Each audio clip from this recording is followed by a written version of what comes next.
மானம் குறையும் இன்னு மாசு படியும் இன்னு வீணா கதை முடிஞ்சு போச்சு.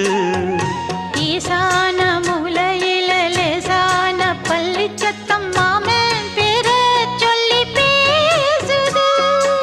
ஆறாத சோகந்தன்ன தீராம சேர்த்து வச்சு ஊரும் சேர்ந்து என்ன ஏசுது.